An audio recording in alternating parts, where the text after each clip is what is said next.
saints, remplissez le cœur de vos fidèles et allumez en eux le feu de votre amour. Envoyez votre esprit, Seigneur, à cette heure de création nouvelle.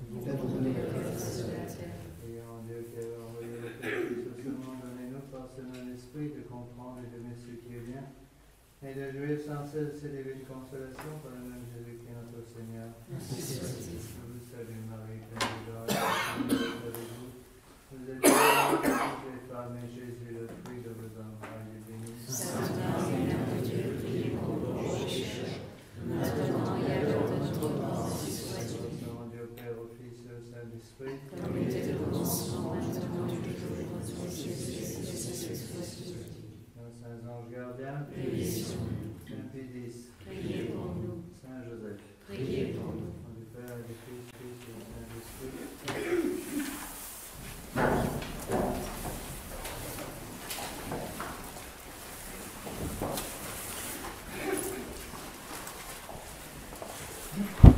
Bon, avant que j'oublie, on a simplifié le titre du site internet. Donc c'est maintenant Notre-Dame-des-Dons, en toutes lettres, en un seul mot, .net. Vous pouvez utiliser l'ancien libellé du titre, ça marche aussi. Et donc vous avez tous les sermons du dimanche, avec Guépin et moi-même. Vous avez les cours du vendredi avec le polycopier, plus les cours de la conférence une fois par mois. Donc n'oubliez pas que dans tous ces cours, je considère que les choses qui ont déjà été expliquées sont assimilées. Parce que je ne peux pas constamment revenir en arrière, ce qui veut dire que vous êtes un peu obligé de travailler, au moins travailler le dernier cours, ne serait-ce que de relire les polycopiés qui vous a été donné, c'est plus facile. Aussi parce que comme j'ai jamais pratiquement le temps de répondre aux questions, enfin de laisser un temps pour les questions à la fin, n'hésitez pas au cours du cours, comme je suis insupportable de ce côté-là. Pendant le cours, s'il y a une question, ben vous la posez directement, parce que j'oublie toujours de vous donner du temps pour ça. Donc on a déjà vu la contrition. Je vous ai expliqué que la contrition, donc il y a 3 éléments qui constituent ce qu'on appelle la matière du sacrement. C'est-à-dire la chose que vous devez apporter avec vous au confessionnal. Donc, contrition, accusation, réparation. Contrairement à ce qu'on croit, donc n'oubliez pas, ça c'est vraiment le point le plus important, la plupart des fidèles sont persuadés que ce qui compte c'est l'accusation. En fait, c'est vraiment, par rapport à la contrition, presque un détail. Ce qui compte, c'est la contrition. Je rappelle la contrition, donc il faut au minimum une contrition, on a déjà vu tout ça, donc je passe rapidement, une contrition imparfaite, c'est-à-dire le regret des péchés par peur du châtiment. Si c'est joint en sacrement de pénitence, c'est valide. Mais on vise bien entendu la contrition parfaite, c'est-à-dire le regret des péchés par amour du bon Dieu. N'oubliez pas ce que je vous ai dit. On ne peut pas, dans la pratique, passer une vie entière en état de grâce si l'unique raison pour laquelle on évite le péché, c'est la peur de l'enfer. Il manque quelque chose. Il manque quelque chose, donc il faut mettre cet amour du bon Dieu. Donc, je vous rappelle les 2 éléments de la contrition. D'une part, la douleur, d'autre part, le ferme propos. Donc 2 choses.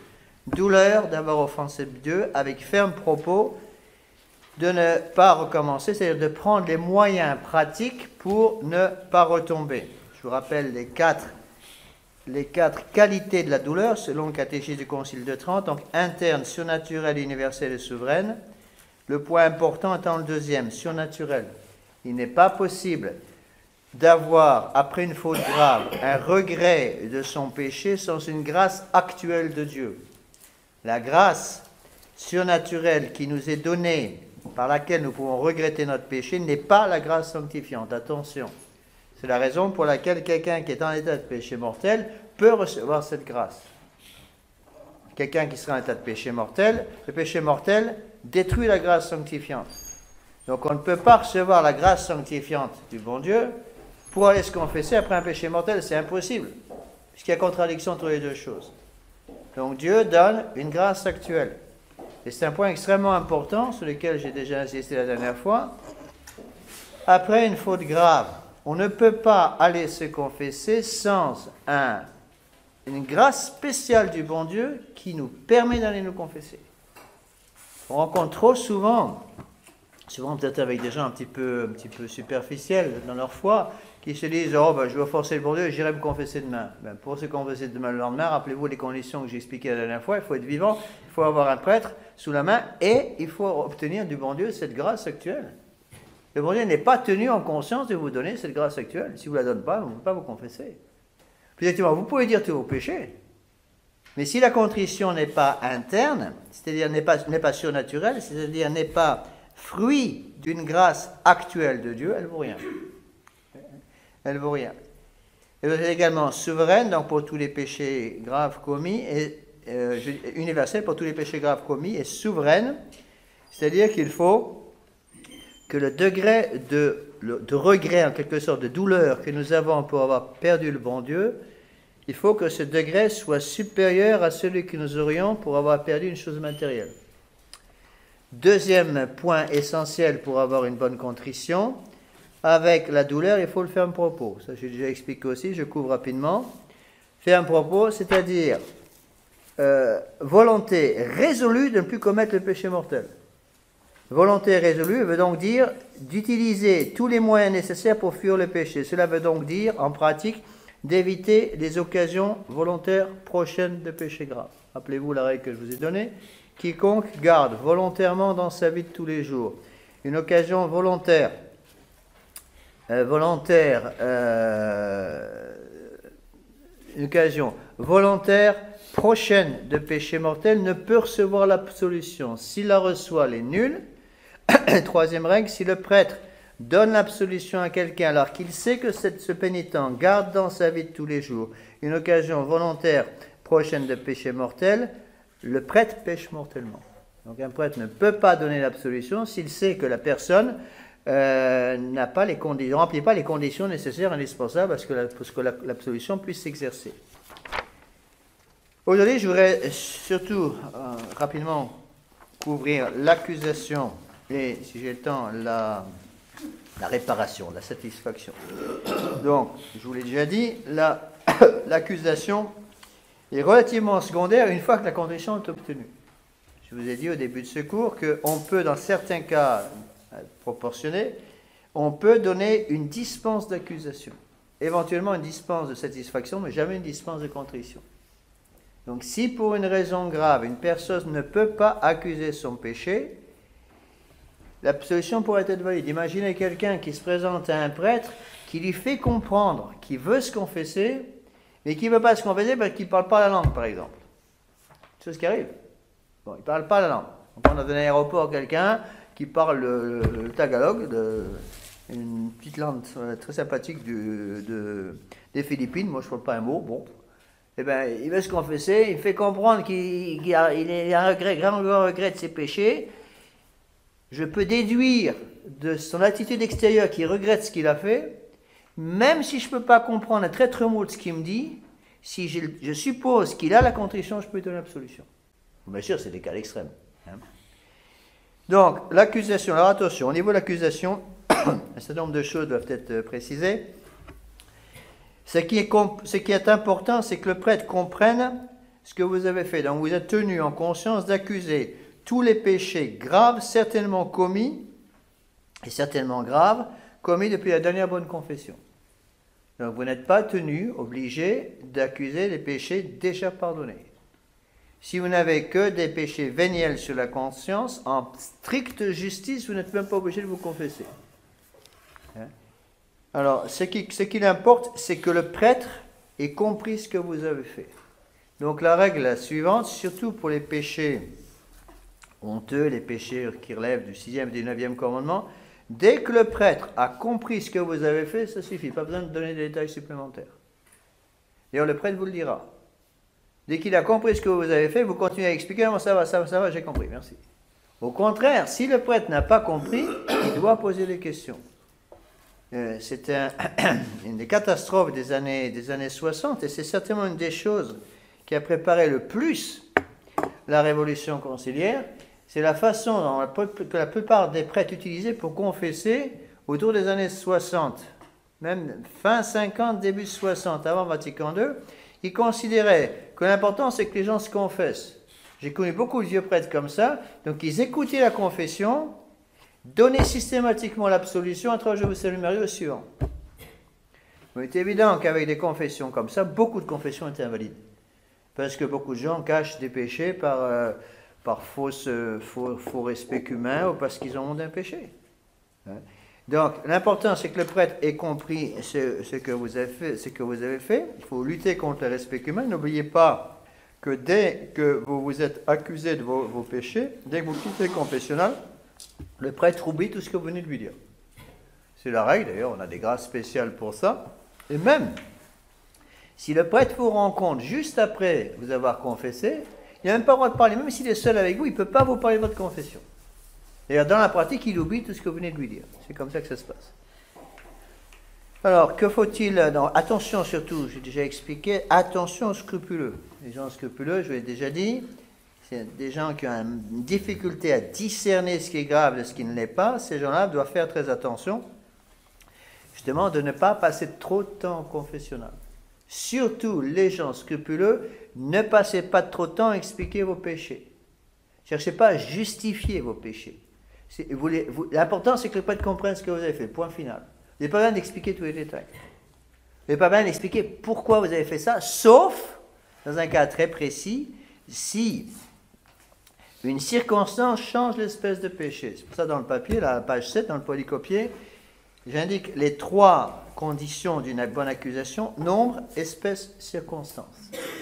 Nombre, espèce, circonstance. Alors attention, la règle est la suivante. Il faut expliquer le nombre de péchés mortels certainement commis depuis la dernière bonne confession. Cependant, si vous faites une erreur involontaire, l'important c'est qu'on ait ce qu'on appelle l'accusation formelle. L'accusation matérielle est relativement secondaire. Vous faites un examen de conscience, donc c'est important de bien préparer sa confession, faire un bon examen de conscience avant votre confession, surtout s'il y a eu des faits de péché graves. Si après un bon examen de conscience, vous accusez par exemple tel péché grave, vous avez commis 4 fois, même si en fait vous l'avez commis 5 ou 6, du moment que vous croyez vraiment que vous l'avez commis que 4 fois, l'absolution est bonne. Vous n'avez pas besoin, si après revenant à votre banc pendant la messe, vous dites « je dis 4 fois, mais en fait c'était 5 ou 6 ». Est-ce que je suis obligé de retourner me confesser avant de communier? Non, vous pouvez communier en toute tranquillité. Parce que le prêtre, n'oubliez pas ça, le prêtre donne l'absolution, pas simplement sur tous les péchés entendus, mais aussi sur tous les péchés de la vie passée. Il vous redonne l'absolution en quelque sorte sur tous les péchés de la vie passée. Donc si vous avez involontairement oublié un péché grave, le péché grave est pardonné. Cependant, c'est un péché grave, à la confession suivante, un mois après ou 15 jours après, vous accusez, monsieur l'abbé, la dernière fois j'ai oublié tel péché. Il ne faut pas tomber encore dans le scrupule. Faites attention quand même à préparer vos confessions. Vous pouvez, ce n'est pas obligatoire, il y a des gens qui en ont besoin, vous pouvez tout écrire sur un papier. Condition de bien écrire le papier après être sorti du confessionnal. Ne gardez jamais, ça j'insiste là-dessus, ne gardez jamais vos papiers de confession, c'est trop dangereux. J'ai eu un cas, un ménage qui a failli exploser à cause de ça, une confession générale de retraite, un monsieur qui avait fait sa confession générale toute sa vie, fait une bonne confession je pense, qui avait écrit tous ses papiers sur un papier, tous ses péchés sur un papier. J'avais bien dit pourtant à tous les gens qui suivaient la retraite, ne gardez pas vos papiers, détruisez-les. On avait même un four pour brûler les papiers. Il ne l'a pas fait, il a laissé son examen de conscience complet dans la poche de son pantalon. Rentrant chez lui après la retraite, son épouse a fait la lessive, elle a vidé les poches, elle a trouvé le papier. Bon, ça a été la Troisième Guerre mondiale. Ça a failli faire sauter le ménage. Et on a eu beaucoup de mal à expliquer à cette dame, vous n'avez rien lu, vous n'avez rien vu, vous ne savez rien. Vous êtes tenu par un secret absolu sur tout ce que vous avez lu. Mais je sais, je ne veux pas le savoir, vous ne savez rien du tout. Et donc c'était très dur pour elle, parce qu'elle savait tout en sachant pas. Donc elle devait continuer de faire un grand sourire à son mari, tout en sachant parfaitement tout ce qu'elle avait fait derrière son dos. Donc faites attention.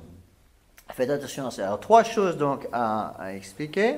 D'une part le nombre. Alors le nom, encore une fois, vous pouvez donner un nombre approximatif. Surtout pour les confessions générales. Monsieur l'abbé, j'ai commis tel péché, par exemple 3 fois par semaine pendant 3 mois de ma vie. Très bien. Bon, pour les grosses choses, il vaut mieux donner un nombre exact quand on le connaît. Il faut donner aussi l'espèce quand l'espèce change la matière, le genre de péché. Par exemple, un vol. Il ne suffit pas de dire au prêtre, monsieur l'abbé, j'ai volé. Bon. Il faut donner aussi un peu les circonstances. Avant, c'était une habitude qui s'est un peu perdue et c'est dommage, parce que les gens se confessaient, sauf si se confessait un prêtre qui les connaissait déjà très bien. Ils expliquaient en une minute leur situation. Ils disaient, monsieur l'abbé, j'ai 30 ans ou 35 ans et je suis marié. Bon, les dames âgées, vous ne voulez jamais donner leur âge. Très bien, vous pouvez cacher votre âge, mais vous expliquez, je suis marié, je suis célibataire. C'est important, parce que ça évite de poser des tas de questions, on sait déjà à qui on a affaire. Donc il faut expliquer certaines espèces qui peuvent changer la nature du péché. Par exemple, l'exemple pratique, c'est le vol. Le vol peut changer. Par exemple, j'ai fait un vol. Vous avez volé quoi? Vous avez volé 5 euros ou 50 euros? C'est pas pareil. L'âge aussi joue beaucoup.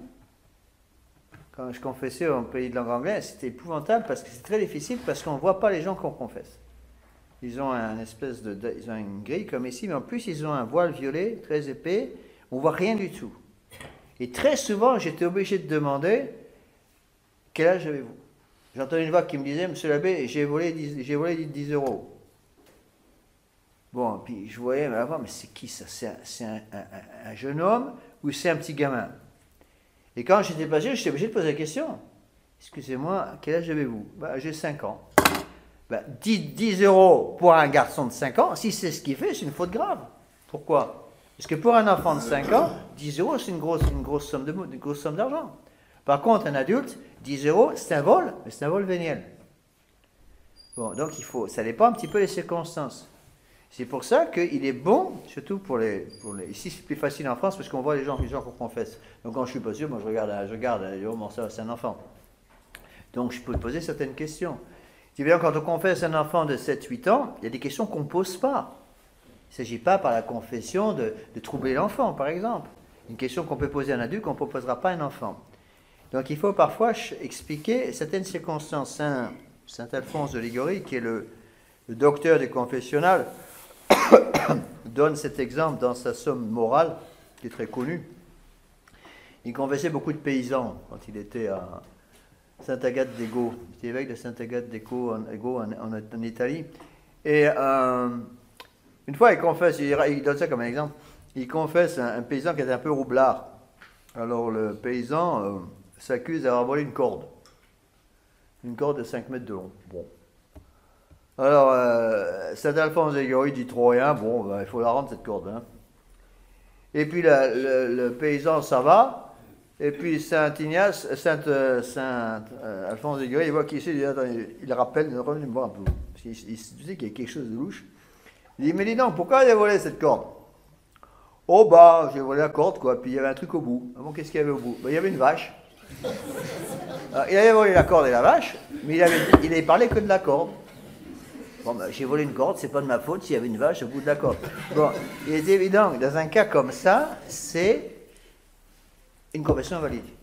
On cache une circonstance importante. Et bien, pour certains péchés, il faut expliquer les circonstances. Vous voyez? Donc là, je mets pour ça c'est catéchisme, le nombre, espèce et circonstances. Encore une fois, sans tomber dans le scrupule. Attention. Vous avez aussi beaucoup de petits malins qui, parfois, ont deux confesseurs. Le confesseur des péchés mortels et le confesseur des péchés véniels. Ça, c'est très fréquent, ça. Alors, quand on était sage, moi, au confesseur habituel, monsieur l'abbé, j'ai fait ça et ça, j'étais très gentil, vous savez. Puis quand il y a un péché grave, on va à quelqu'un d'autre. Et puis, alors on se rend compte, nous, au confessionnal, parce qu'en général, moi je demande toujours, votre dernière confession, c'était quand? Monsieur l'abbé, votre dernière confession, c'était quand? Mes péchés sont, mademoiselle, monsieur, votre dernière confession, c'était quand? C'était il y a 2 mois. Vous n'êtes pas venu vous confesser le mois dernier, qu'est-ce qui s'est passé? Puis finalement, il y a un gros truc. Bon. En soi, attention, en soi, vous avez le droit de vous confesser qui vous voulez. Donc on ne veut pas dire que quelqu'un qui a 2 confesseurs, un confesseur pour les péchés mortels, un confesseur pour les péchés véniels, fait en soi une confession sacrilège. Cependant, ce n'est pas l'idéal. Parce qu'à ce moment-là, le confesseur ne peut pas vous aider. Il ne peut pas vous aider parce qu'il ne vous connaît pas. Si vous voulez augmenter l'amour du bon Dieu, c'est bon que le confesseur vous connaisse. Bon, ce n'est pas toujours possible. Bon, beaucoup de gens, je les comprends, ils vont à la messe au confesseur qui est un confessionnal et puis c'est tout. Mais, bon, faites un petit peu ce que vous voulez de ce côté-là, mais il faut quand même faire un peu attention. Ce que je vous demande tout simplement, c'est de faire attention au moins à préparer vos confessions. Surtout pour les gens qui se confessent pas très souvent. Il est difficile de donner une fréquence minimale pour les confessions. Ça dépend beaucoup des gens. En règle générale, les gens scrupuleux ne doivent pas se confesser trop souvent. Pas question qu'une personne atteinte de scrupules se confesse toutes les semaines, c'est beaucoup trop. Une personne avec des gros scrupules de conscience ne doit pas se confesser plus d'une fois par mois. Ce n'est pas nécessaire. Bon, mais expliquez, préparez un peu votre confession. Vous pouvez l'écrire si vous voulez, vous n'êtes pas obligé.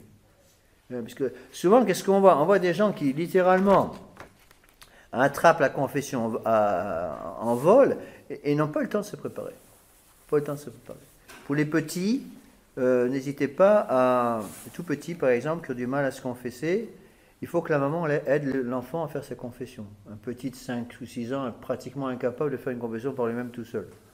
Donc, ou vous écrivez la confession pour l'enfant, vous n'écrivez pas pour l'enfant, vous l'aidez à préparer sa confession, mais vous écrivez les péchés sur le papier, et le petit lit son papier s'il peut lire, s'il ne peut pas lire, il donne le papier au prêtre par la grille du confessionnal, et la confession se passe ainsi.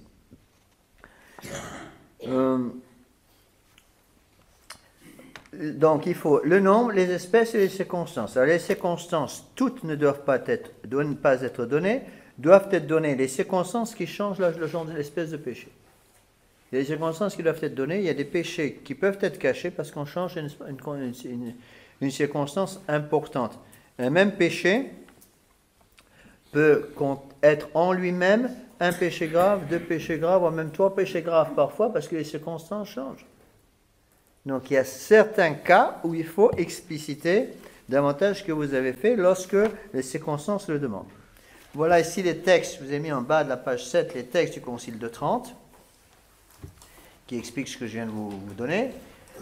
Donc vous avez 4 textes importants du Concile de Trente. Les prêtres ne pourraient exercer un jugement confessionnal sans avoir une connaissance de la matière et ne pourraient en justice appliquer une peine si le fidèle n'avait déclaré ses péchés que d'une façon générale, sans une accusation spécifique et détaillée. Donc l'Église demande une accusation spécifique et détaillée des péchés graves. Deuxième texte, le fidèle doit donc accuser en confession tous les péchés mortels, même les plus secrets dont il a conscience après un examen de conscience soigneux. Bien sûr, ici le texte parle des péchés non pardonnés. Il ne parle pas des péchés déjà pardonnés. Troisième texte, en effet, si un malade a peur de dévoiler ses blessures à son médecin, ce dernier ne peut appliquer le remède approprié. Ainsi, les circonstances qui changent l'espèce du péché doivent être expliquées en confession, car sans elles, les péchés ne sont pas honnêtement révélés par le pénitent et ne sont pas connus objectivement par le juge, qui ne pourra porter un jugement vrai sur les crimes ni imposer la peine proportionnée.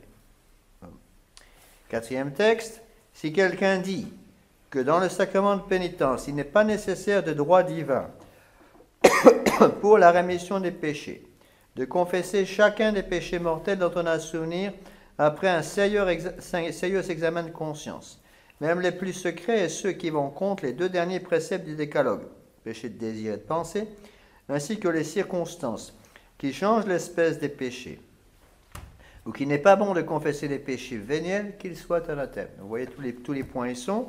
Il faut confesser au moins tous les péchés mortels, qu'on découvre après un sérieux examen de conscience.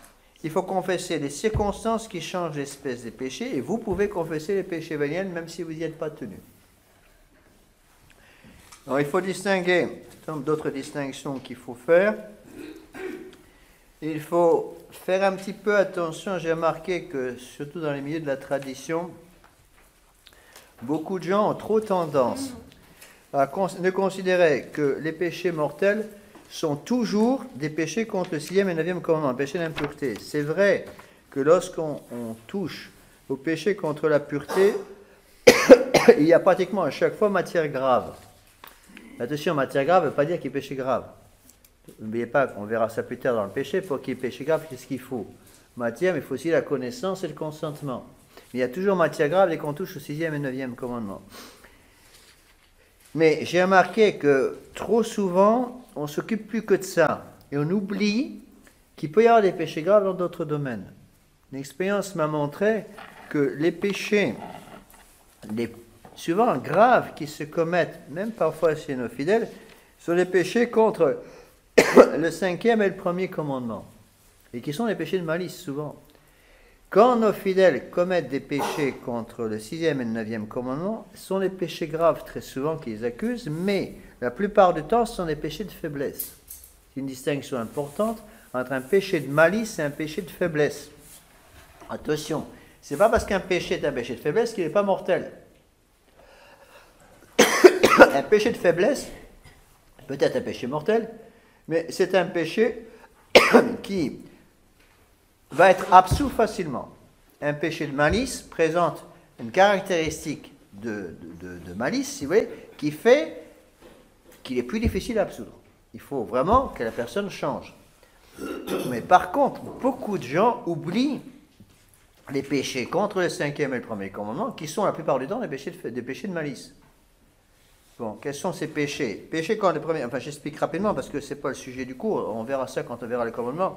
Les péchés de commandement, c'est tous les péchés d'idolâtrie, par exemple. J'ai déjà prêché une fois là-dessus. Je crois, un péché d'idolâtrie, c'est chaque fois qu'on adore un faux Dieu. Bon, les gens, souvent, ne s'en rendent pas compte.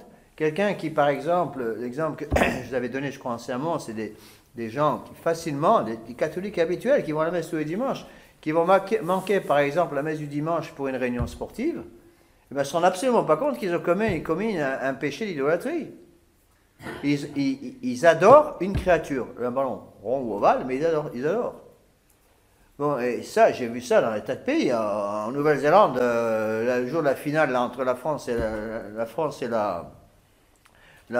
la Nouvelle-Zélande, vous pouvez être sûr qu'à la chapelle d'Auckland, il n'y aura pas beaucoup d'hommes à la chapelle, hein, si la messe a lieu à l'heure de la finale. Parce que là-bas, c'est la quatrième personne de la Sainte Trinité, c'est le rugby.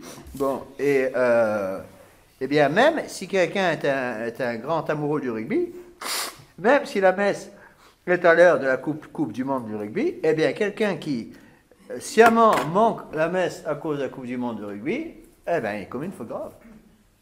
Commet une faute grave. Donc, le deuxième péché qu'on trouve très souvent, c'est le péché contre le 5e commandement, le péché de scandale.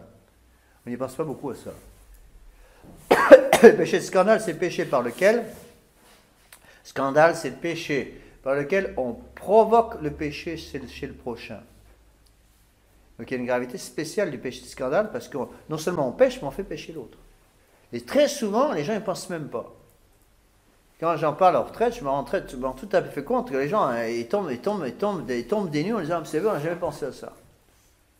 Jamais pensé à ça. Je vous donne un exemple tout simple pour être sûr que vous comprenez. Imaginez une jeune fille qui me dit « Monsieur l'abbé, je me suis mal habillé ». Bon, je suis habillé de façon provocante, par exemple. Bon, c'est un péché. Mais est-ce qu'elle pense à accuser? À cause de la façon dont je me suis habillé, il y a peut-être des tas de gens autour de moi qui, m'ayant vu de cette façon, habillé de cette façon, ont aussi commis des péchés. Donc, ce sont les péchés de scandale. La maman qui laisse sa fille s'habiller comme ça et qui dit rien, elle est coupable d'un péché de scandale. Ben, elle est responsable aussi. Le père aussi, d'ailleurs. Donc, il faut faire attention à ces choses-là, parce que c'est des choses qui se rencontrent assez souvent. Je vais vous donner quelques textes de saint Thomas, là, je ne les ai pas tous donnés. Saint Thomas a eu des très belles phrases, justement, sur tout ça. Je vous en ai déjà donné, mais je n'ai pas tout donné. Voilà ce que dit saint Thomas pour résumer un peu tout ce que je vous ai dit jusqu'à présent. Voici donc, dit-il, ce qui est requis de la part du pénitent. D'abord, qu'il veuille donner compensation, et cette volonté, c'est la contrition. Je trouve que j'ai déjà cité ce texte, mais il est important. Qu'il se soumette au jugement du prêtre tenant la place de Dieu, c'est ce qu'on fait dans la confession, l'accusation. Qu'il donne la compensation fixée par la sentence du ministre de Dieu, et c'est ce qui se fait dans la satisfaction. Donc vous voyez les trois choses, contrition, accusation, satisfaction. C'est ainsi qu'on distingue trois parties dans la pénitence, la contrition, la confession et la satisfaction. Il explique un peu plus loin, la contrition est une douleur voulue de nos péchés jointe à la résolution de nous confesser, de donner satisfaction. Il faut que tout soit uni. Il ne s'agit pas simplement d'accuser ses péchés, il faut avoir la volonté de ne plus les recommencer. Donc prendre les moyens pratiques pour ne plus recommencer et de satisfaire pour les péchés.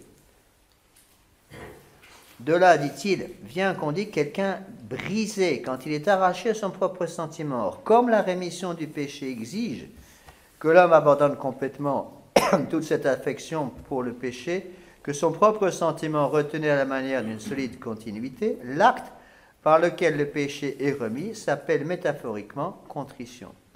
La contrition est donc, dit-il, une douleur volontaire du péché par lequel le pénitent châtie en lui-même ce qu'il regrette d'avoir commis. Donc ce n'est pas simplement l'accusation. Il y a aussi un texte ici intéressant sur la contrition. L'amour de charité, dit-il, sur lequel est fondée la douleur de contrition, est le plus grand des amours. La douleur de contrition doit donc être, elle aussi, la plus grande des douleurs. Plus grande des douleurs parce qu'on a perdu l'être infini par lui-même qui est Dieu. Le degré de déplaisir qu'on a d'une chose doit correspondre au degré de la malice de cette chose. Or, la malice du péché mortel se mesure à la dignité de celui qui l'outrage et au mal qu'il fait à celui qui pêche. De plus, l'homme devant aimer Dieu plus que lui-même, il doit, dans sa faute, haïr l'offense de Dieu plus que le mal que cette faute lui fait à lui-même. D'où le plus grand dommage étant celui qui nous prive du plus grand bien, la plus grande des peines et la séparation d'avec Dieu. Et Saint Thomas explique comme ça. La définition classique, je vous ai déjà donné du péché selon Saint Thomas. Il y a deux parties en lui, on cite toujours en latin, mais c'est facile à traduire. C'est aversio a Deo, j'ai déjà expliqué ça, et conversio ad creaturas. Ce sont les deux éléments du péché grave. Aversio a Deo, le péché, c'est donc se détourner de Dieu, avertere, ça veut dire aller contre, convertere, pour se tourner vers la créature. Ça veut dire que à chaque fois que je commets une faute grave, j'ouvre la porte de mon âme, par la porte ouverte, laissée ouverte, je fais sortir le bon Dieu, et par la même porte laissée ouverte, je fais rentrer une créature. Bon, ce qui est important, le plus grave, c'est bien sûr la première partie, c'est ça qui est grave. Aversio Deo. La deuxième partie, conversio ad creaturas, et passe en second lieu. Donc, puisque on se détourne d'un bien infini, il y a donc une peine infinie au péché. Puisqu'on préfère à ce bien infini quelque chose de fini, une créature est finie par définition, il y a donc une partie finie dans le péché. Donc deux conséquences du péché, une partie infinie et une partie finie. La partie infinie, c'est d'avoir perdu le bon Dieu. La partie finie, c'est d'avoir choisi une créature à la place de Dieu. Donc, il faut faire pénitence dans les deux domaines. Il faut d'abord récupérer le bon Dieu, mais il va falloir aussi faire pénitence. La pénitence est finie en elle-même. Il n'est pas possible de faire pénitence de façon infinie. Ce n'est pas possible. C'est ce qu'il explique. Et ici, Saint Thomas. Donc, il faut récupérer en quelque sorte les deux choses. Donc, par l'absolution du prêtre, quand vous accusez un péché mortel avec la contrition et l'accusation, cette partie aversio a Deo, c'est-à-dire ce détournement de Dieu, est détruite. La faute est détruite. Mais il reste, le péché lui-même est détruit, mais il reste une conséquence du péché à payer.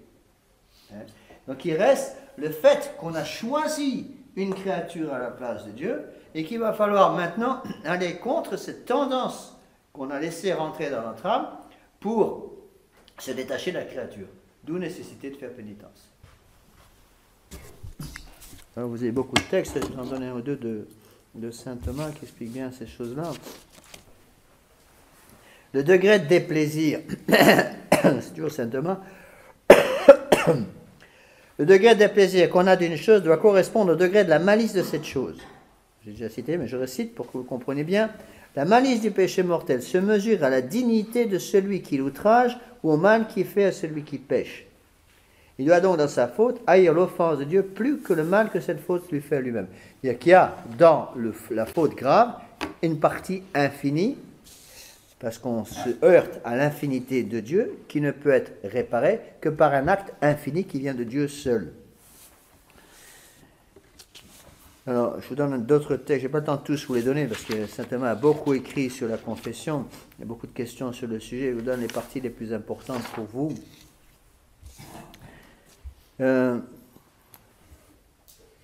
Il se pose la question de savoir si la contrition doit durer toute la vie. Il faut donc, dit-il, que pendant tout le cours de cette vie, la contrition demeure en tant qu'elle est une détestation du péché. Ça veut dire qu'il faut avoir tout le temps en nous cette détestation du péché. Je vous donne le texte. L'homme, en effet, ayant mérité en péchant une peine éternelle, pourquoi? Parce qu'il se détourne de Dieu qui est éternel, ayant mérité une peine éternelle et péché contre un Dieu éternel, doit du moins en garder la douleur pendant toute son éternité d'homme, c'est-à-dire pendant toute la vie d'ici-bas, quand la peine éternelle a été commuée en peine temporelle. La douleur de contrition, contraire à sa cause dans la charité, même quand, par la pénitence, le pécheur revient à son ancien état de grâce et se libère de toute dette de peine, il ne revient jamais à la dignité première de son innocence, mais par conséquent, il reste toujours en lui quelque chose de son péché passé. Ça veut dire que lorsque l'innocence est perdue, il y a quelque chose qui est perdu pour toujours. C'est ça qu'on dit que la plus grande catastrophe qui arrive dans une âme, c'est le premier péché mortel de cette âme. Et c'est confessionnel pour nous prêtres, c'est quelque chose de grave quand on se rend compte qu'on a devant nous un enfant, par exemple, qui s'accuse d'un péché grave, et qu'on réalise que c'est son premier péché grave. Et c'est vraiment le premier péché grave d'un enfant doit faire pleurer tous les anges du ciel. Parce que le jour où pour la première fois, cet enfant, ou peut-être déjà un grand enfant, mais perd l'innocence du baptême. Donc il a reçu la grâce sanctifiante du baptême, par la vertu de charité, il peut l'avoir gardé pendant parfois 10-12 ans. Des enfants, toute une bonne famille peut garder facilement, avec la grâce du bon Dieu, l'innocence de son baptême pendant une dizaine d'années, parfois plus. Imaginez la catastrophe que c'est sur un plan purement moral, le jour où cet enfant de 12 ans accuse pour la première fois son premier péché mortel. Donc c'est quelque chose de vraiment, vraiment grave. Il faut bien comprendre ça. La douleur de contrition, au contraire, répond au mouvement d'aversion d'où la faute reçoit un certain caractère d'infini. Le caractère infini du péché provient du fait que le péché s'oppose à Dieu. Dieu étant infini, le rejet de Dieu comporte une infinité dans la peine. Au contraire, le péché étant le choix d'une créature contre Dieu, la créature étant quelque chose de fini, il y a donc une peine finie aussi dans le péché. Quelque chose d'infini, quelque chose de fini. La partie infinie, la plus grave, est éliminée par l'absolution. Il reste la partie finie à payer, c'est ce qu'on appelle la contrition, la satisfaction. Voilà ce que dit saint Thomas. Je donne encore certains textes qui sont très beaux de saint Thomas. Les âmes qui, après cette vie, sont reçues dans la patrie, donc il parle des bienheureux au ciel, ne peuvent avoir la contrition, puisque la plénitude de leur joie en exclut toute douleur. Cependant, les damnés qui sont en enfer n'ont également aucune contrition. Et n'oubliez pas ce que dit saint Thomas, c'est important, il dit que les damnés en enfer n'ont aucune contrition. Pourquoi? Parce que tout en ayant la douleur, ils n'ont pas la grâce qui donne à cette douleur sa forme de contrition. N'oubliez pas que pour regretter votre péché, un péché grave, qu'est-ce qu'il faut? La grâce actuelle par laquelle je regrette ce péché. Les damnés, les démons en enfer, ont offensé Dieu, mais n'ont pas cette grâce. Donc ils ne peuvent pas regretter leur péché. Quant aux âmes qui sont au purgatoire, elles ont bien une douleur à laquelle la grâce donne sa forme, mais qui n'est pas méritoire parce qu'elles ne sont plus en l'état où on mérite. C'est pour ça que l'Église enseigne, on verra ça plus tard quand on parlera du purgatoire, que les peines dans l'état de purgatoire, les âmes sont dans un état passif. Bon, il est discuté de savoir si les âmes du purgatoire peuvent nous aider ou non. On verra ça quand on parle du purgatoire. Mais vraisemblablement, si on suit saint Thomas, on peut aider les âmes du purgatoire, mais les âmes du purgatoire ne peuvent pas nous aider. Pas directement en tout cas. Pourquoi? Parce qu'elles sont dans un état de passivité totale. Mais lorsqu'elles auront fini de payer leur peine et seront au paradis, elles se rappelleront les âmes qui ont prié pour elles et donc remercieront ces âmes par l'obtention, par l'intermédiaire du bon Dieu, de certaines grâces. Mais en soi, une âme au purgatoire ne peut pas nous aider parce qu'elle est dans un état de passivité totale. Donc n'oubliez pas, le point qui est important, c'est celui-là. Les damnés en enfer souffrent des péchés, ils voient toute l'horreur de leurs péchés, mais n'ont aucune contrition de leurs péchés. Pourquoi? Parce que pour changer d'état spirituel, qu'est-ce qu'il faut? Il faut une grâce du bon Dieu, il faut la contrition. La contrition surnaturelle est un don de Dieu. Donc, avant la mort, on peut changer d'état. On peut passer d'un état de péché mortel à l'état de péché mortel, à l'état de grâce, retomber malheureusement dans le péché mortel et retrouver l'état de grâce. Pour ça, qu'est-ce qu'il faut? Il faut usage de sa liberté, il faut les grâces du bon Dieu. Il faut le temps, la liberté et la grâce. On a les trois choses actuellement. Après la mort, qu'est-ce que ça veut dire? Mort veut dire plus de grâce, plus de temps, plus de liberté. Donc, si quelqu'un tombe dans l'éternité, passe du temps à l'éternité, c'est la définition de la mort, passage du temps à l'éternité, s'il passe du temps à l'éternité en état de péché mortel, dans l'état de haine contre Dieu, il va garder cette haine contre Dieu pour toujours, il ne peut plus changer.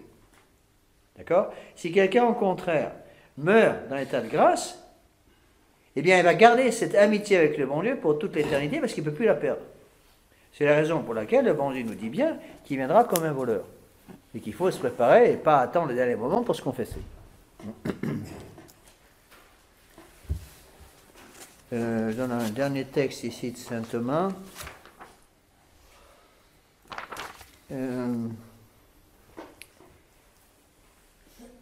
C'est l'amour désordonné dans le cœur qui nous fait commettre le péché. Ce sera donc la douleur causée par l'amour ordonné de charité qui nous déliera du péché. Donc saint Thomas explique que le péché entraîne un désordre dans l'âme.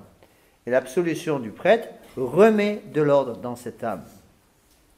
Et le pénitent ne peut jamais être certain que sa contrition soit suffisante pour la rémission de la faute et de la peine, et par conséquent, il est tenu de se confesser, de satisfaire. Il est d'autant plus tenu que la contrition n'est pas vraie si elle n'inclut pas la résolution de se confesser, si faible que soit la douleur, pourvu que ce soit une douleur de vraie contrition. Donc le point important ici dans saint Thomas, c'est de ne pas oublier que personne ne peut regretter surnaturellement son péché grave sans une grâce surnaturelle du bon Dieu. Dieu ne refuse pas la grâce à qui la lui demande avec humilité, et cette grâce est nécessaire. Donc il n'est pas question de se dire « je vais me confesser parce que j'ai décidé d'avoir la contrition ». Ça, c'est du pélagianisme. C'est condamné par l'Église. On ne peut pas se dire « demain, j'aurai la contrition de mon péché ». Vous pourrez avoir une contrition naturelle de votre péché le lendemain, mais pas une contrition surnaturelle. Personne ne peut avoir une contrition surnaturelle d'un péché commis sans une grâce actuelle du bon Dieu. C'est impossible. On passe à la page 8, on avance. Donc on va passer maintenant à la satisfaction. Encore une fois, on n'a pas le temps de tout voir, mais on va voir les choses les plus importantes. Alors, qu'est-ce que c'est que la satisfaction? C'est parfois appelé réparation ou satisfaction. Bon. La satisfaction, c'est la destruction, si vous voulez, de la peine finie du péché. La peine infinie est enlevée par... La conséquence infinie du péché est enlevée par l'absolution. Il reste une partie finie. Pourquoi? Je l'ai expliqué, parce que dans le péché, on choisit quelque chose de fini contre quelque chose d'infini qui est Dieu. Donc, voilà ce que dit le catéchisme du Concile de Trente, à la page 8, sur votre papier. Si quelqu'un dit que toute la peine est toujours pardonnée par Dieu, que la satisfaction fournie par le pénitent n'est rien d'autre que la foi par laquelle il reconnaît que le Christ a déjà satisfait pour lui, qu'il soit anathème. Ça, c'est un texte qui va directement contre contre le protestantisme. Les protestants disent, le bon Dieu a déjà payé pour tous nos péchés, a satisfait pour nous de façon totale, nous n'avons donc pas à faire pénitence pour nos péchés, puisque le bon Dieu s'en est déjà occupé. Donc, l'important c'est la foi. La foi ne suffit pas. Rappelez-vous le texte de Saint Jacques, je vous ai déjà cité, le démon croit. Donc la foi n'est pas suffisante. Il faut que cette foi soit alimentée par la vertu de charité. Bon, ça, je vous ai déjà donné tout ça. Alors, je vais aller un petit peu vite. Vous avez tous les textes ici. Je ne vais pas vous relire tout simplement le texte. Vous avez le texte du polycopier. Étudiez-le un petit peu par vous-même. Donc, il y a en quelque sorte on distingue deux sortes de réparations. La réparation sacramentelle, la réparation extra-sacramentelle. Réparation sacramentelle, c'est la pénitence qui est donnée par le prêtre au confessionnal. Et beaucoup de gens pensent que cette pénitence est suffisante. Ça ne suffit pas du tout. Pas parce que le prêtre vous a donné 3 jours de Marie à dire que ça veut dire qu'après avoir dit vos 3 jours de Marie, vous êtes de nouveau à case départ. Bon, les trois jours de Marie ou la prière que vous a demandé le prêtre de faire, de dire, est une partie de la satisfaction. Il reste une autre satisfaction à remplir, qu'on appelle l'extra-sacramentel. C'est la réparation des dommages. Bon, c'est surtout valable tous les péchés graves, et surtout les péchés graves contre la justice. Contre la justice. Donc, attention, beaucoup de gens, surtout les jeunes, pensent que le simple fait que j'ai fait ma pénitence, ça suffit, tout est payé. Ben non, tout n'est pas payé. Et c'est pour ça que le degré de charité que l'on retrouve après l'absolution reçue par le prêtre dépend aussi de la quantité de satisfaction que l'on va commettre avec la grâce du bon Dieu. Je vais arrêter mon téléphone, moi je vais l'arrêter. Dépend donc de la quantité de réparation qu'on va faire à l'égard du bon Dieu. C'est pour ça que cette satisfaction, et cette satisfaction est importante. Hein. Or, bien sûr, bon, il ne faut pas non plus tomber dans le désespoir le plus complet en disant « je ne suis jamais arrivé à être pardonné complètement ». Non, ce n'est pas le but de la manœuvre. Cependant, il faut faire un petit peu attention à ces choses-là. Donc, vous avez toute une série de textes ici, je vais en lire certains, mais pas tous. Le pénitent ne peut jamais être certain que sa contrition, c'est page 8 dans le polycopier, que sa contrition soit suffisante pour la rémission de la faute et de la peine, et par conséquent, il est tenu de se confesser et de satisfaire. Il est d'autant plus tenu que la contrition n'est pas vraie si elle n'inclut pas la résolution de se confesser, si faible que soit la douleur. Ça veut dire que si vous voulez faire une bonne confession, il faut avoir le désir de réparer. Pas simplement par la pénitence imposée par le prêtre, mais de prouver au bon Dieu que vous voulez changer de vie. Je donne un exemple pour vous aider à comprendre plus facilement. Imaginez un époux qui a été violent avec son épouse pour une raison pour une autre. Bon, il ne s'agit pas de dire à son épouse, ben voilà, je vous demande pardon d'avoir flanqué une paire de baffes. Ça ne suffit pas. Imaginez un époux qui a bu un petit coup de trop, il rentre le soir, il a une petite dispute avec sa femme, il flanque une paire de baffes. Bon, on ne va pas divorcer pour autant. Hein. Alors le lendemain matin, il réagit à ce qu'il a fait. Bon, il ne va pas embrasser son épouse, je te demande pardon d'avoir flanqué une paire de baffes hier, j'étais un peu sous. Ça ne suffit pas. Qu'est-ce qu'il doit faire? Ben, il va donner un coup de téléphone à son épouse 2 heures après être parti pour le travail en disant, tu sais, je t'aime bien quand même, hein, regarde. Mais... Et puis bien entendu, le soir, il a intérêt à revenir avec des fleurs. Bon, et puis il ne faut peut-être pas qu'il oublie que le lendemain, elle attend certainement une invitation au restaurant.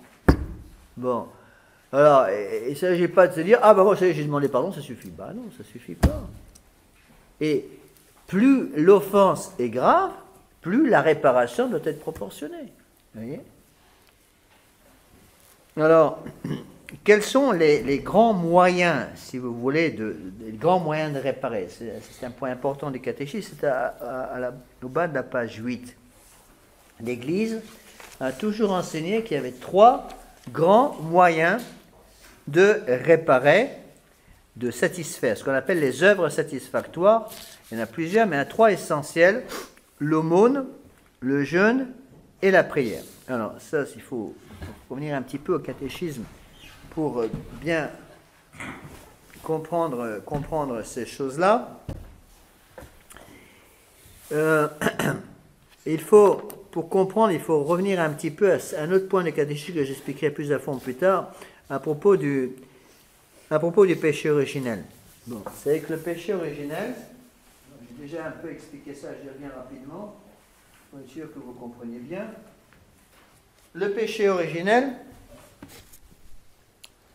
va blesser chacune des puissances de notre âme.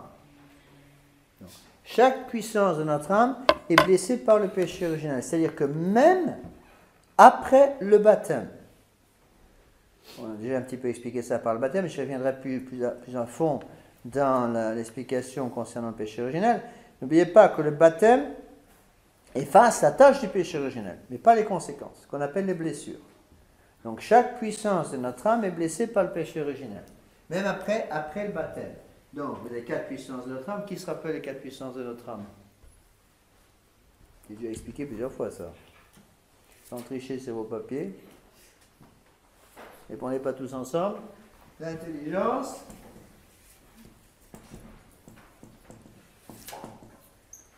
la volonté, l'irascible et concupiscible.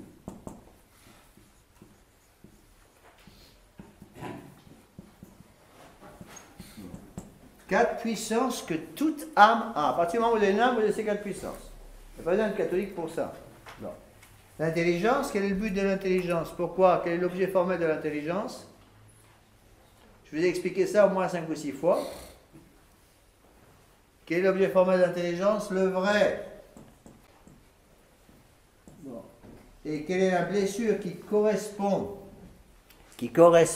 à cette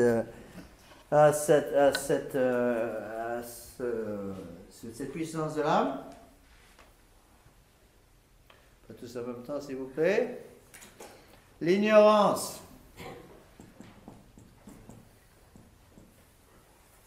C'est important parce que c'est pour la raison pour laquelle il faut faire pénitence. La volonté ensuite, deuxième puissance de notre âme. L'objet de notre volonté, c'est le bien. La volonté est blessée par les conséquences du péché originel, même après le baptême. N'oublions pas que le baptême enlève le péché originel, mais n'enlève pas les blessures. Blessure qui frappe la volonté, c'est la malice. Exemple de péché de malice, le vol par exemple. Le vol, le mensonge, c'est le péché de malice. Ensuite, l'irascible. On dit que l'objet formel de l'irascible, c'est le bien difficile à obtenir, ce qu'on appelle en philosophie le bien ardu.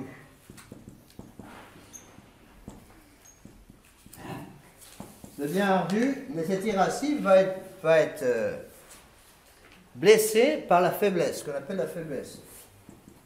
Exemple de péché de faiblesse apparaissent. Et enfin, le concupiscible. Le concupiscible est une puissance de notre âme qui nous fait désirer les choses. On désirait les choses en général.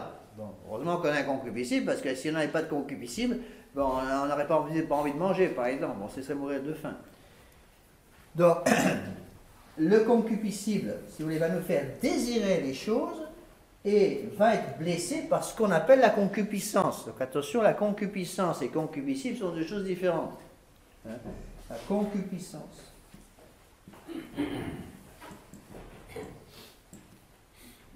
Si nous avons besoin de réparer, de faire satisfaire pour nos péchés, c'est précisément à cause du fait que nos puissances dans notre âme sont blessées. L'ignorance, la malice, la faiblesse et la concupiscence. Tout le monde a ses blessures, sauf notre Seigneur Vierge Marie et notre Seigneur Jésus-Christ. Bon. Pour être complet, combien y a-t-il de concupiscences? 3. Quelles sont-elles? Les richesses. Ouais, on va dire ça comme ça en fait. C'est les yeux, la chair et l'orgueil. D'accord? Qui est-ce qui a dit ça? Saint Jean. concupiscence des yeux, la chair et l'orgueil. Bon. C'est la raison pour laquelle il faut constamment nous battre. Bon. Alors, je ne vais pas tout réexpliquer, mais les 3 œuvres satisfactoires, donc aumône, jeûne et prière, vont intervenir à ce niveau-là. Donc on va reprendre ça. Le tableau est trop petit, je vais être obligé de l'effacer. C'est des choses que j'ai déjà en partie expliquées. Hein. J'ai expliqué, ça a déjà été oublié. Bon. Alors, 3 concupiscences. Donc, 3 faiblesses qui viennent de ce désir que nous avons en nous. Les yeux, la chair et l'orgueil. Bon. Concupiscence des yeux. Bien comprendre les mots. Qu'est-ce que c'est que la concupiscence des yeux? C'est la concupiscence qui nous pousse à posséder tout ce qu'on voit. Bon, ça marche très bien dans les supermarchés. Vous rentrez dans un supermarché pour acheter une brosse à dents, vous ressortez avec un caddie plein de trucs dont vous n'avez pas besoin. Bon, ça c'est la concupiscence des yeux. Concupiscence de la chair, tous les péchés contre le 6e et le 9e commandement. L'orgueil, bon, pas besoin d'expliquer, c'est évident. Donc, comment ça se passe? Donc, la concupiscence des yeux, si vous voulez, l'Église nous demande, pour lutter contre cette concupiscence des yeux, la concupiscence des yeux est une concupiscence qui nous pousse à tout posséder. Donc, la vertu spécifique qu'il va nous falloir pratiquer pour lutter contre la concupiscence des yeux, laquelle? Quelle est la vertu qui nous pousse à être frugal dans l'usage des biens? L'esprit de pauvreté. Donc, pour lutter contre la concupiscence des yeux, nous allons avoir l'esprit de pauvreté. Cet esprit de pauvreté va correspondre, va travailler sur ce qu'on appelle les biens de la fortune. Donc, pauvreté par rapport aux biens de la fortune, c'est ce qu'enseigne l'Église.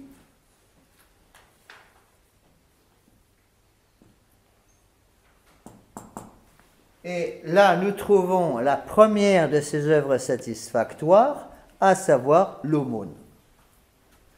Donc, pourquoi l'Église demande-t-elle de faire l'aumône?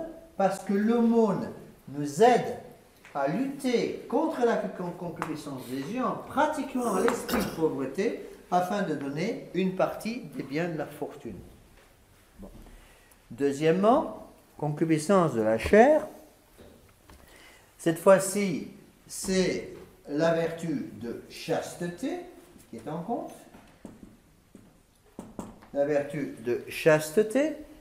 Cette vertu de chasteté, cette fois-ci, va se référer au bien du corps. Et ce sera ici la deuxième œuvre satisfactoire qui va entrer en jeu, à savoir le jeûne. C'est la raison pour laquelle l'Église enseigne que le jeûne est toujours un moyen très efficace pour lutter contre les tentations de pureté. Bon. Troisièmement, l'orgueil. L'orgueil. Contre l'orgueil, quelle est la troisième vertu qui va avec pauvreté et chasteté? Quelle est la troisième vertu qui va avec ça? L'obéissance. L'obéissance est donc la vertu, une vertu morale, hein? Pas une vertu cardinale, ni une vertu théologale, une vertu morale qui va nous aider à lutter contre les conséquences de l'orgueil. Cette fois-ci, c'est pour nous aider à vaincre, dans ce qui est à vaincre, les biens, ce qu'on appelle les biens de l'âme, puisque l'homme, si vous voulez, a 3 sortes de biens, la fortune, le corps et l'âme. Et donc là, on touche la troisième œuvre satisfactoire, à savoir la prière.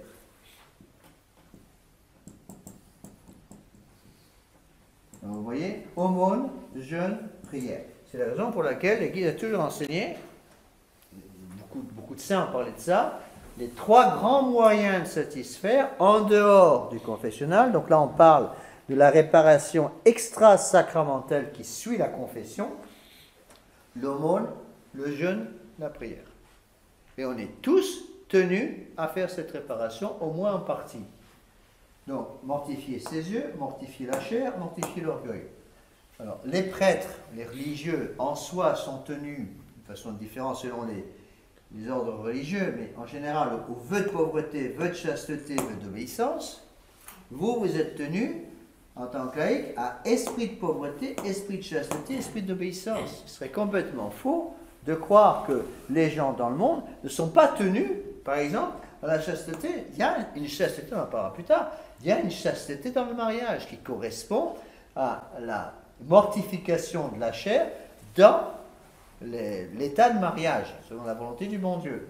C'est pas parce que les gens qui vivent dans le monde peuvent avoir un salaire nécessaire et tout à fait bon, voulu par Dieu, ça ne veut pas dire qu'ils peuvent faire ce qu'ils veulent de cet argent. Ils doivent donc garder l'esprit de pauvreté. Enfin, l'esprit d'obéissance est nécessaire pour lutter contre l'orgueil. Donc vous voyez là, ce qu'on appelle les trois grandes, c'est le nom, les trois œuvres satisfactoires, vous avez ça au bas de la page 8. Donc les œuvres satisfactoires, c'est un point important des catéchismes, c'est un point un peu connu. Donc les trois grandes œuvres, aumône, jeûne, prière. Donc comment réparer après l'absolution, après sortie du confessionnal? On a fait la petite pénitence qui nous a été imposée par le prêtre, très bien, ça ne suffit pas. Donc la pénitence a été faite, il reste la pénitence extra-sacramentelle. Comment la faire? Aumône, jeûne, prière. Alors il faut voir cas par cas, on les conseille. C'est là où le prêtre en direction spirituelle peut peut-être vous aider un petit peu. Mais tout le monde peut prier, c'est pour ça que la prière est absolument nécessaire. Pourquoi la prière est-elle nécessaire? Pas simplement parce que notre Seigneur a dit, sans la prière, vous périrez tous. Si vous ne faites pas pénitence, vous périrez tous. La prière, il nous a dit, vous devez prier sans cesse.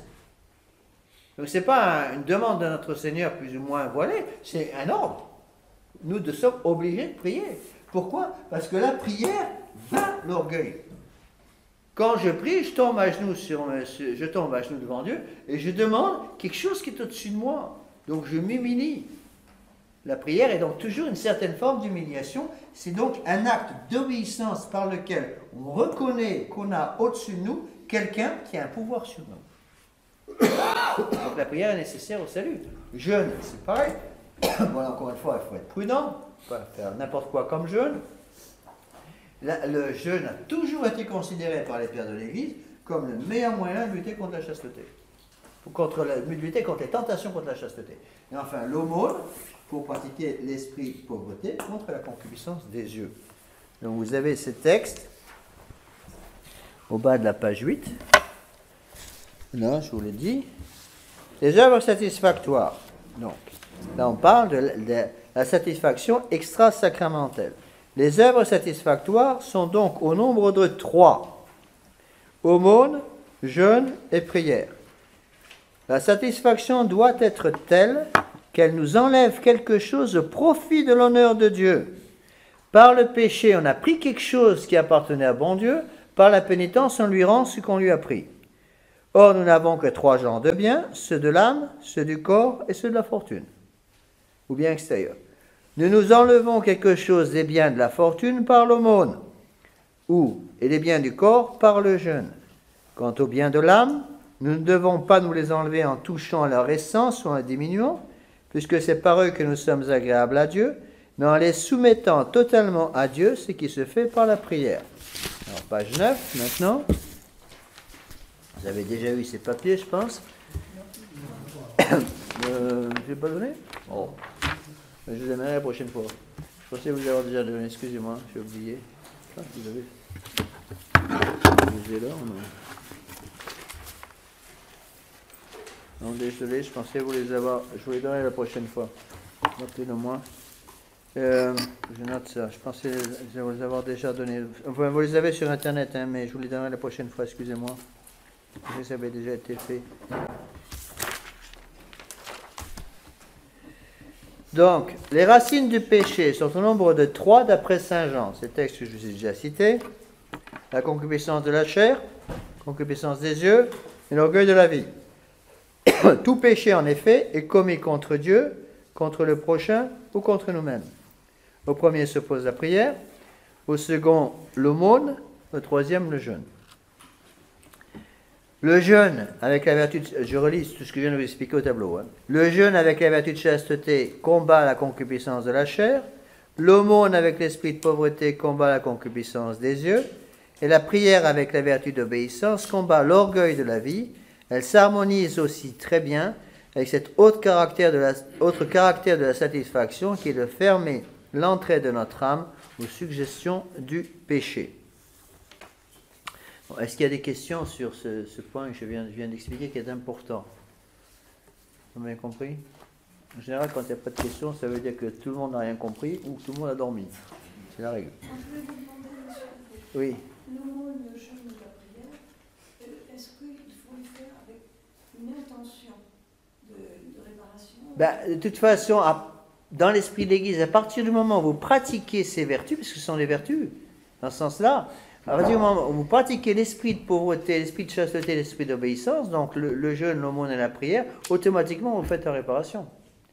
Oui. Bon, on verra ça plus tard, mais à partir du moment où vous êtes en état de grâce, tout ce que vous faites, si vous le faites en état de grâce, est fait dans une intention générale de réparation. C'est pour ça qu'il est important, en début de journée, quand vous faites votre prière du matin, d'offrir votre journée en réparation pour tous les péchés de la vie passée. Mais c'est pour ça qu'on dit, on verra ça un peu plus tard, c'est la dernière partie de ce cours, je n'ai sans doute pas le temps de toucher aujourd'hui, mais qu'à partir du moment où quelqu'un est en état de grâce, tout acte bon qu'il fait est méritoire pour la vie éternelle. Ça augmente pour nous, en quelque sorte, les mérites qui nous seront comptés le jour de notre mort. Et qu'on perd au premier péché mortel. Quand on commet un péché mortel, on perd tous les mérites passés. À chaque fois que vous faites quelque chose de bon en état de grâce, vous accumulez des choses dans votre poche. Vous commettez une faute grave, vous perdez tout. Après avoir récupéré l'état de grâce, après l'absolution, vous récupérez une partie des mérites, mais pas forcément tous. C'est la raison pour laquelle il faut pratiquer ces trois choses. Donc, l'aumône, le jeûne et la prière, parce que l'aumône, le jeûne et la prière vont nous permettre de refaire en quelque sorte notre stock de mérite devant Dieu. Alors, je voudrais toucher, au moins commencer, parce que c'est quelque chose d'assez important. Il faut avoir les idées claires là-dessus. Donc, je voudrais toucher là, un petit peu, je m'excuse, je pensais vous avoir donné déjà ces papiers, je vous le donnerai la prochaine fois. Donc, le problème de la juridiction de la confession, c'est un sujet complètement différent, mais on est toujours dans la confession. La confession est un acte de justice. Bon, c'est un acte judiciaire d'un juge en quelque sorte, qui va devoir exercer un jugement sur une action. Oui. Permettez-moi juste à propos justement de ces œuvres Oui. de satisfaction, et vous parliez entre autres de l'aumône faite en esprit de réparation, il y a un degré qui est encore plus élevé, c'est de le faire pour l'amour de Dieu. Ah, bien sûr. Et je pense que c'est important de le préciser, parce qu'il y a différents degrés. La même aumône, la même valeur de l'aumône, quant au point de vue matériel, va changer de valeur devant Dieu. C'est vrai, mais c'est vrai ce que vous dites, mais il ne faut pas oublier qu'en principe, c'est la formule de saint Thomas, tritum fit contritum per sacramentum. À partir du moment où on reçoit l'absolution sacerdotale, quelqu'un qui irait se confesser avec une contrition imparfaite seulement, trouverait la contrition parfaite par l'absolution sacerdotale. C'est l'enseignement de saint Thomas d'Aquin. C'est-à-dire que je vais me confesser, j'accuse un péché mortel que j'ai commis, et je regrette le péché mortel que j'ai commis simplement par peur de l'enfer, ce qu'on appelle une contrition imparfaite. Eh bien, saint Thomas enseigne qu'une fois qu'on reçoit l'absolution va transformer cette contrition imparfaite en une contrition parfaite. C'est-à-dire que je vais sortir du confessionnal avec pas simplement le regret d'avoir offensé le bon Dieu par peur de l'enfer, mais regret d'avoir offensé le bon Dieu par amour pour lui. Et donc à ce moment-là, toutes les œuvres qui s'en suivent, dont les œuvres dont parlait M. l'abbé Guépin, c'est-à-dire les œuvres satisfactoires, ces œuvres comme l'aumône, le jeûne et la prière, sont en quelque sorte sanctifiées par cet état de contrition parfaite. C'est sûr qu'on peut toujours augmenter ce degré de charité qu'il faut. Et il y a différents degrés de charité, mais c'est quand même l'enseignement de saint Thomas que l'absolution sacerdotale transforme quelque chose d'imparfait en quelque chose de parfait. Toujours. Donc, au niveau maintenant, on parlait de la juridiction. Donc, puisque la confession est un acte de jugement, bon, de même que dans un tribunal civil, il faut que le juge ait autorité sur la personne qui juge, qui est juridiction. Bon. C'est pour ça qu'on verra ça plus tard avec le sacrement de l'ordre. Le sacrement de l'ordre donne à celui qui est ordonné ce qu'on appelle un pouvoir d'ordre et un pouvoir de juridiction. Le pouvoir d'ordre, c'est le pouvoir qui est attaché au sacrement reçu. C'est pour ça qu'on appelle cela le sacrement de l'ordre. Bon. Par exemple, le sacrement de l'ordre donne le pouvoir, ce qu'on appelle un pouvoir d'ordre, qui est irrémissible, que personne ne peut enlever. Le pouvoir d'ordre est attaché à l'âme qui le reçoit, et il dépend directement du caractère sacerdotal. Vous savez, je vous ai déjà expliqué ça, qu'il y a 3 sacrements qui donnent un caractère. Le baptême, la confirmation et l'ordre. Lorsqu'un homme est ordonné prêtre, son âme est marquée pour toute l'éternité par un caractère spécial. Ce caractère est irrémissible. Personne ne peut l'enlever, pas même le bon Dieu lui-même. Donc, qu'il soit au purgatoire, qu'il soit sur la terre, qu'il soit au ciel, qu'il soit en enfer, il gardera ce caractère. Ce caractère donne à la personne qui l'a reçu ce qu'on appelle un pouvoir d'ordre. Pouvoir d'ordre dépendant directement du caractère. Bon. Ce pouvoir d'ordre est donc un pouvoir qui ne peut pas être ôté. Ça veut dire que quelqu'un qui est prêtre, je parle de quelqu'un qui est vraiment prêtre, qui a reçu le caractère sacerdotal, il garde pour toujours le pouvoir d'ordre. Exemple de pouvoir d'ordre, si quelqu'un qui a reçu le caractère sacerdotal prend un bout de pain, prononce les paroles de la consécration sur ce bout de pain avec l'intention de faire ce que veut faire l'Église, la substance du pain disparaît et devient la substance du corps de notre Seigneur Jésus-Christ. Ce caractère sacerdotal ne pouvant pas être ôté, le pouvoir d'ordre est irrémissible, ne peut pas être enlevé. C'est-à-dire, quel que soit le prêtre, même si ce prêtre a complètement oublié qu'il est prêtre, vit dans le péché jusqu'au cou, il garde ce pouvoir d'ordre. Même s'il a perdu la foi, même s'il a, je dirais, s'il vit avec façon pécamineuse, qu'il a abandonné sa chasteté sacerdotale, etc., il garde le caractère sacerdotal. Personne ne peut l'enlever. De même que personne ne peut enlever votre caractère baptême. Vous êtes baptisé, vous êtes baptisé. Bon. Mais s'attache aussi au prêtre un pouvoir de juridiction. Le pouvoir de juridiction va attacher la personne du prêtre ordonné à on peut dire, un groupe de fidèles. Bon. En principe, on expliquera après les cas extraordinaires, le pouvoir de juridiction est donné par l'Église par l'intermédiaire de l'évêque. Situation normale, c'est l'évêque qui va donner ce pouvoir de juridiction. En général, lorsqu'un prêtre est ordonné, il est ordonné par un évêque pour un diocèse précis. Donc il va avoir juridiction dans ce diocèse. Le pouvoir d'ordre ne peut pas être détruit, mais le pouvoir de juridiction peut être ôté. C'est-à-dire qu'un évêque, en situation normale, a le pouvoir de supprimer la juridiction de quelqu'un. Bon, par exemple, pour reprendre l'exemple que je vous donnais, imaginez un prêtre qui vit dans le péché mortel jusqu'au cou. Aucune autorité au monde ne peut lui enlever son pouvoir d'ordre. D'accord ? Il aura toujours le pouvoir de changer un bout de pain au corps de notre Seigneur et de changer quelques gouttes de vin au sang de notre Seigneur. Personne, le pape lui-même, l'évêque, le Saint-Esprit lui-même, personne ne peut lui ôter ce pouvoir. Il est inhérent à l'âme.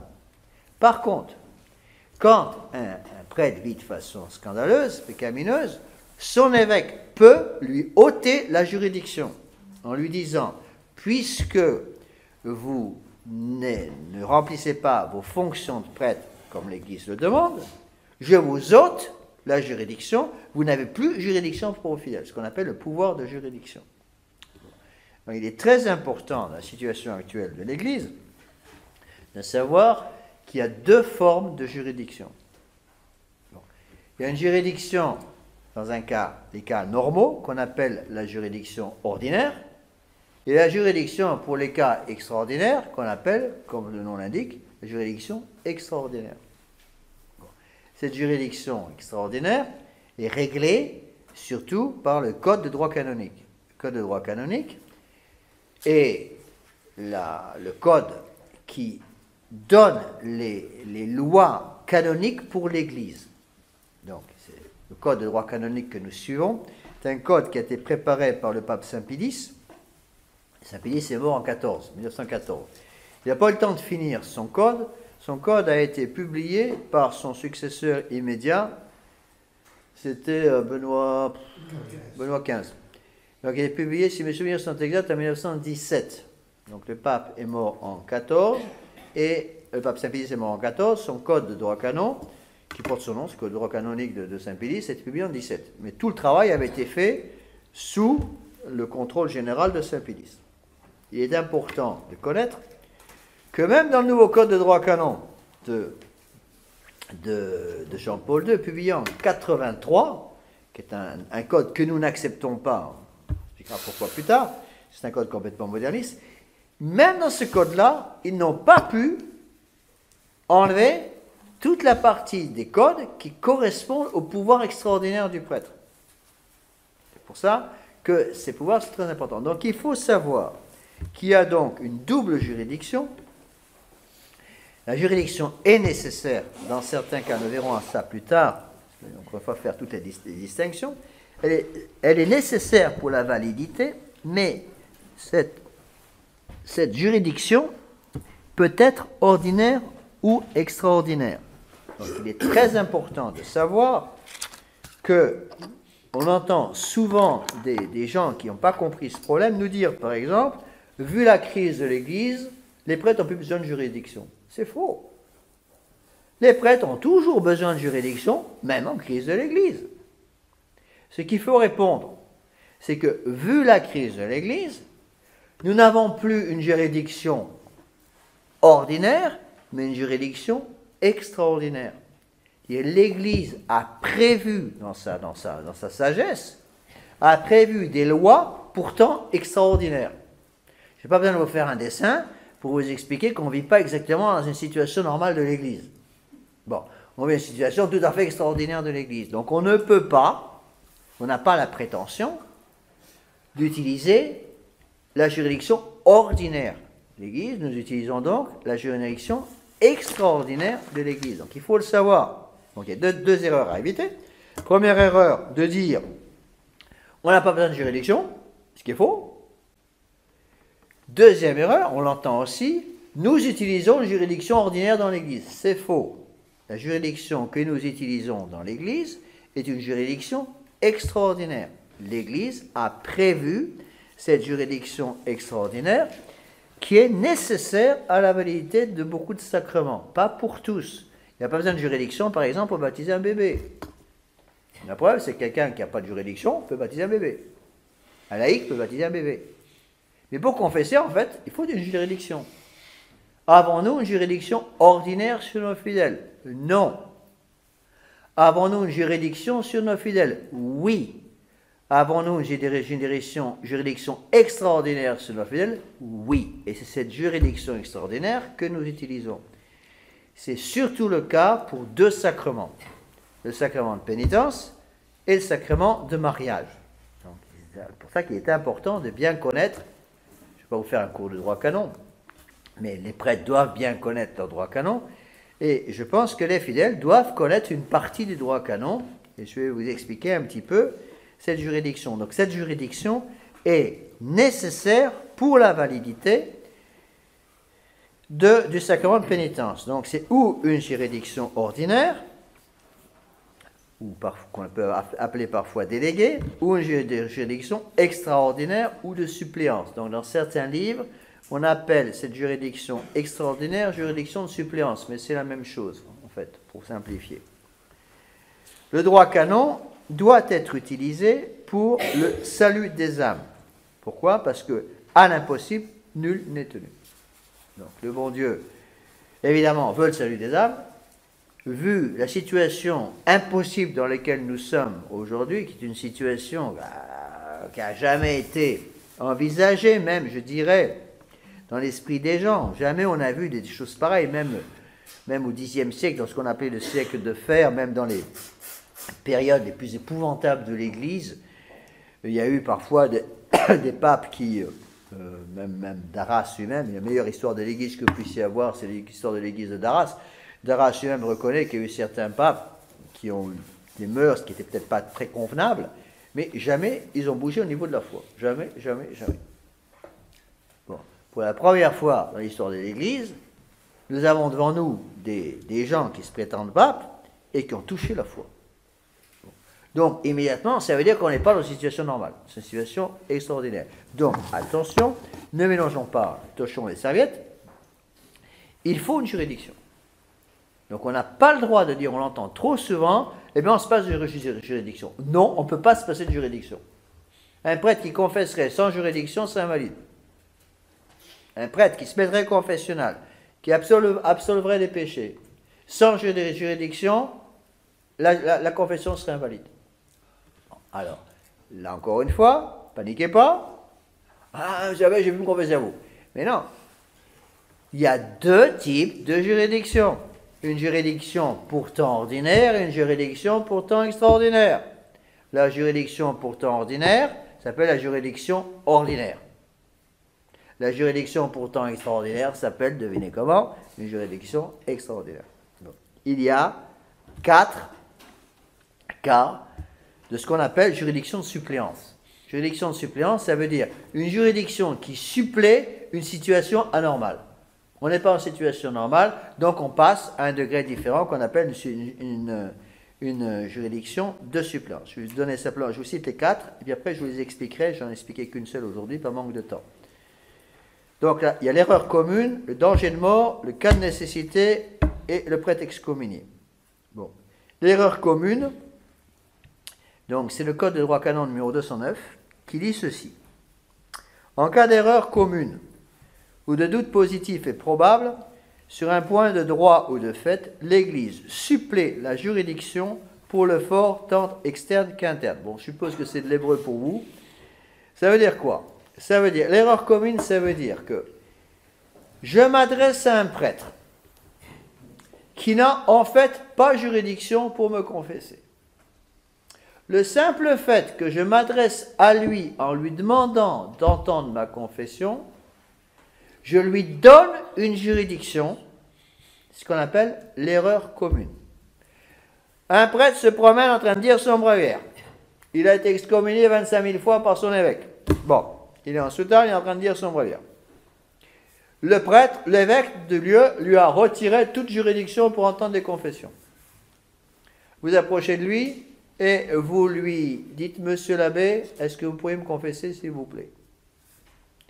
Vous n'êtes pas, le prêtre n'est pas tenu de lui dire, écoutez, je suis désolé, un petit problème technique, on m'a enlevé 25 000 fois ma juridiction. Il n'est pas obligé de le dire. C'est par le simple fait que vous demandez à ce prêtre de le confesser, vous donnez à ce prêtre sa juridiction pour ce cas particulier. Bon, c'est quelque chose de très important à connaître, ce qu'on appelle l'erreur commune. Donc à partir du moment, c'est pour ça qu'on peut dire d'une certaine façon, on expliquera après les limites, que ce sont les fidèles qui donnent la juridiction à leurs prêtres pour qu'ils puissent les confesser. C'est quelque chose de capital. C'est pour ça qu'il ne faut pas dire que, je dirais, Monseigneur Lefebvre nous disait tout le temps, on va là où on est appelé. Justement, pour qu'on puisse utiliser cette erreur commune. Donc, à partir du moment où les gens nous appellent, où les gens demandent nos services sacerdotaux, ils nous donnent la juridiction dans ce cas d'erreur commune. Donc on verra après, dans tous les cas, mais ça va très loin. Nous verrons après le code de Rakanon qui dit que même si vous saviez que le prêtre qui se promène dans la rue en train de dire son breviaire est excommunié avec une excommunication valide, vous avez quand même le droit d'aller lui demander la confession, il peut vous confesser. Oui, c'est des cas très forts. Donc il est évident que par les temps qui courent, il importe de bien connaître ces choses-là. Oui. Dans un cas comme celui-ci, est-ce que le prêtre commet un péché? Non. Non. Puisqu'il a... Même s'il est excommunié. Même s'il est excommunié. Justement, on verra le 4e cas, c'est le cas d'excommunication. Je vous lis le... Je ne vais pas tout mélanger, je le ferai après. Mais à partir du moment où le prêtre confesse quand il a juridiction, il ne pêche pas. Il a une juridiction extraordinaire. Il n'a pas le droit de confesser dans ce cas-là. Quelqu'un vient lui demander de se confesser, il a juridiction pour cette confession. Ce qu'on appelle l'erreur connue. Donc, le prêtre, ça va même si loin que le prêtre a même le droit de la provoquer. Il aurait le droit en soi, je me rappelle, on le disait au séminaire, de s'asseoir près du confessionnal avec un sopi et une étole. S'il s'assoit dedans, il commet un péché. De désobéissance ou pas? Oui, plusieurs fois. Mais on peut supposer qu'il se promène près du confessionnal avec un sopi et une étole. Vous venez lui demander la confession, vous donnez c'est l'erreur commune. On verra après les détails. Hein. Et sachez, donc, pour votre bien personnel, sachez que l'Église Bonne Mère a prévu tous ces cas. A prévu tous ces cas pour être sûr que dans les périodes extraordinaires de l'Église, dans les périodes de persécution, périodes de guerre, eh bien, il y a des solutions de repli. Et ça, c'est très important à connaître. Parce que sinon, on se décourage complètement. On dirait, bah alors, s'il fallait demander la juridiction à Benoît XVI, on va où comme ça?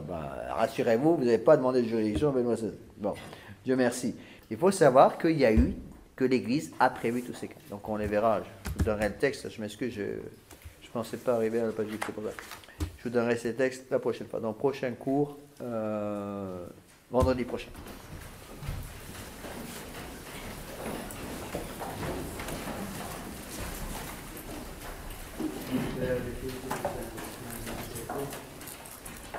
Gloire soit rendue au Père, au Fils et au Saint-Esprit. C'est le commencement, Saint Joseph, Saint Pédis, Saint Thomas d'Aquin, par les âmes fidèles trépassées par la miséricorde de Dieu, repose en paix. Ainsi soit le Père, le Fils et le Saint-Esprit.